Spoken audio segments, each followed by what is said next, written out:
For today's video mga kaloji ay pinapalipad natin yung ating DJI Mini 3. So ayan, nandito po tayo ngayon sa may tinatawag nilang Dampalit. So napakaganda pong lugar na to mga kaloji. Biruin mo naman yung kalsada na sa gitna ng gitna ng dagat. So grabe, no? So grabe, ilang buwan o year kaya ginawa nila to. So napakaganda po dito sa lalo tuwing umaga dahil dito mo maramdaman yung sariwang hangin, maliwalas, talagang wala kang makikita mga bahay dito mga kaloji.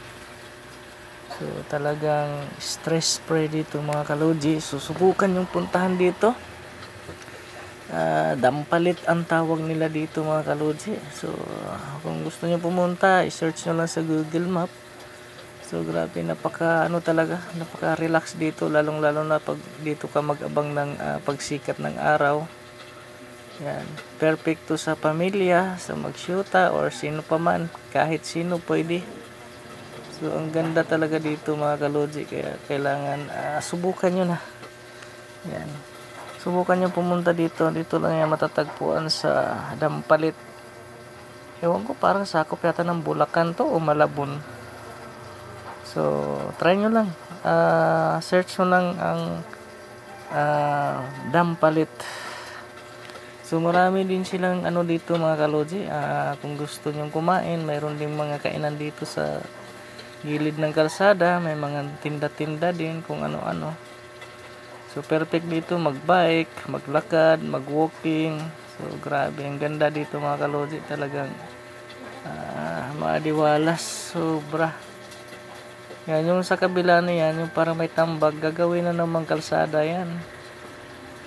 So yan, talagang unti-unti nilang binubuo na naman yung panibagong kalsada. Pero bilib ako dito kasi wala talagang kahit isang bahay na nakatayo dito.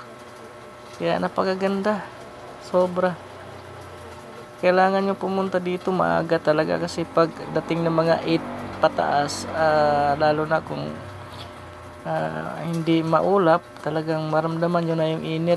Pero hindi naman as in init na init kasi mahangin din naman. So basta mainit lang din siya. So kung gusto nyo maranasan na pumunta kayo dito ng mga 5 hanggang 8 o'clock, magi-enjoy kayo dito. Sobrang ganda. Talagang perfect to. Yan, kita nyo naman, walang kabahay-bahay, walang sasakyan na dumadaan na marami. Merong pupunta rin dyan nakakotse, pero ilan lang. Karamihan dyan nakamotor, nakabike, naglalakad.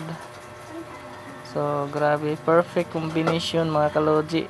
Dampalit Road, center of the sea. So ang ganda, ang haba nito. Hindi ko alam kung ilang kilometro to. So natakot din akong paliparin yung ating drone na sobrang layo kasi syempre bago pa lang ako dito. At may phobia na rin tayo dito mga kaloji kasi dito yung unang drone natin na nawala. Hindi na nakabalik, kaya unti-untiin muna natin.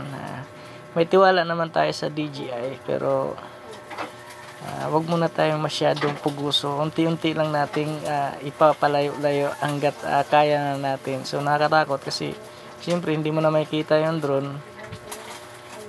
Ayan, napakaganda, grabe, sobra. Talagang mawawala yung problema mo. So maraming salamat sa mga bago pa lang dyan. Don't forget to subscribe Logimix TV Vlog. Sa talagang suportahan nyo po ang ating mga videos mga kaloji.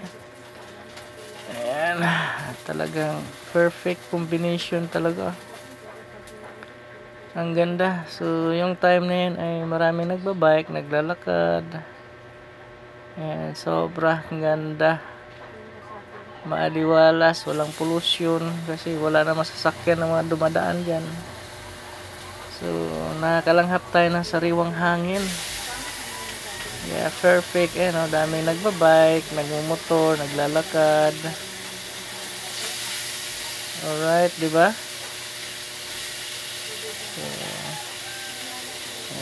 So, bago matapos ang video mga kalodji, huwag kalimutang i-subscribe and click the notification bell para updated kayo sa aking mga videos. So I love you all mga kalodji.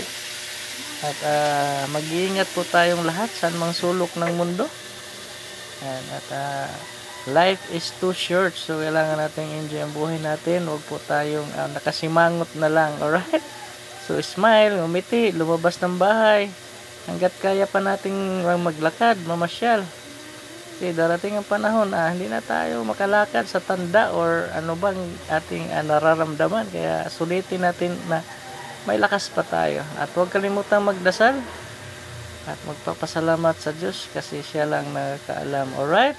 So don't forget to subscribe Luigi Mix TV Vlog and click the notification bell para updated kayo sa aking videos. Alright? So sobrang ganda. Ang daming naglalakad dyan. Ayan, nagbabike. Ayan.